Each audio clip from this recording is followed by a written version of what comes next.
Watching Alabama's WVUA News at 6 with your award-winning news team, Lynn Brooks, Philip Coleman, weather with Richard Scott, and sports with Gary Harris. Thanks for joining us. We begin tonight with a new step toward recovery for a Tuscaloosa church. Central Church of Christ has broken ground on a new building just over 14 months after it was hit by last April's tornado. More now in tonight's top story. You know, if you've driven by the church's former site there on Hackberry recently, you may have noticed a new fence is up and a lot of activity going on there. That's because bulldozers and construction crews have started excavating the former site of the church this week. You may recall the church took a direct hit during the April 27th tornado, and it was destroyed. Now the congregation is building a new foundation for their future. Central Church of Christ campus minister Trey Durden told us today they're in the first stages of building the sanctuary.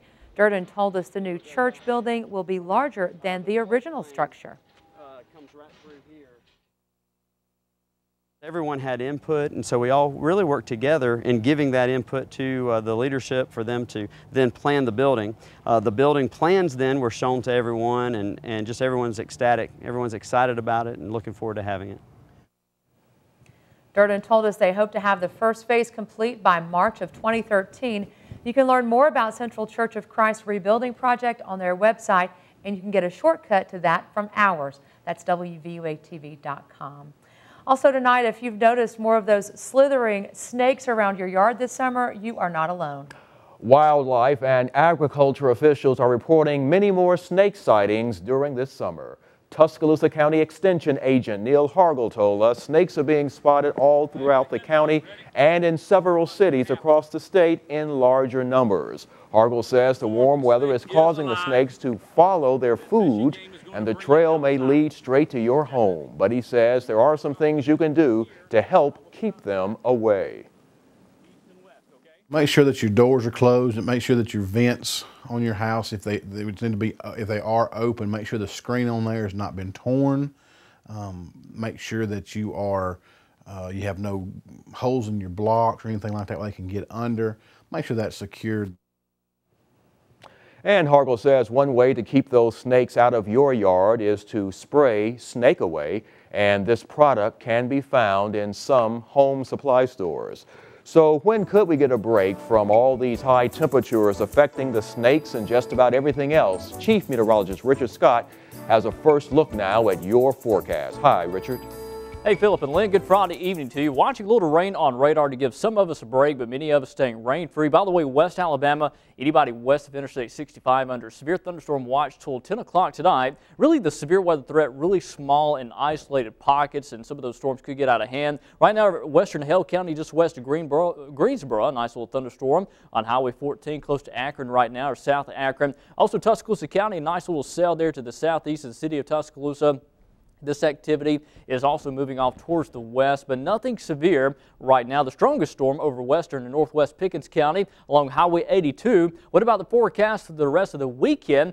Home team weather's coming up. Stay with us. The University of Alabama may be one step closer to selecting a new president.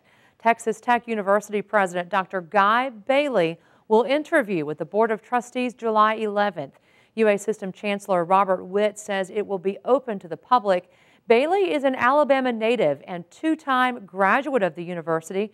He was previously chancellor of the University of Missouri, Kansas City, and provost and executive vice president at the University of Texas at San Antonio.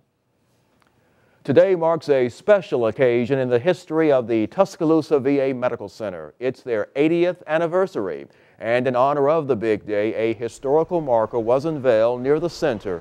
During the month of March, the VA Medical Center was placed on the National Register of Historic Places. It was constructed back during the early 1930s and dedicated in 1932. The campus sits on about 120 acres, and 60 of those are now classified as a historic district. VA spokesperson Damon Stevenson says it took a while for the center to go through that process. We worked with the Historical Society for years to do an application and to have the building included. Actually, several of the core buildings that were originally constructed are the ones included on the register. And the VA Medical Center here in Tuscaloosa provides various care services for veterans from Alabama and neighboring states. New at 6, a defeat for former Governor Don Siegelman. A judge has denied his request for a new trial. U.S. District Judge Mark Fuller says Siegelman's request was almost identical to the one he denied earlier this year for co-defendant former HealthSouth CEO Richard Scrushy. You may recall back in 2006, Siegelman was convicted of selling a seat on the hospital regulatory board to Scrushy. The former governor will have a new sentencing hearing August 3rd. He was originally sentenced to more than 7 years in prison. If you've been looking to stock up on storm supplies, this weekend might be a great time to do so because certain of those supplies will be free from state taxes. This first tax-free weekend for weather emergency supplies started today. The state's 4% sales tax is waived on many emergency preparedness supplies that cost $60 or less. More than 200 cities and counties are also waiving their local sales taxes as well. Now, the tax-exempt supplies include batteries, cell phone chargers, generators costing up to $1,000, weather radios, and duct tape. Now, Tuscaloosa will soon have another big act returning to the amphitheater. The Avett Brothers, along with special guest Grace Potter and the Nocturnals, will perform October 11th. The last time the Avett Brothers were in town was April 2011. According to the band's website, they produced 6 studio albums and are expected to release a 7th one this fall. Tickets for the concert go on sale Friday, July 13th at 10 a.m. You can get information by going to our website, WVUATV.com.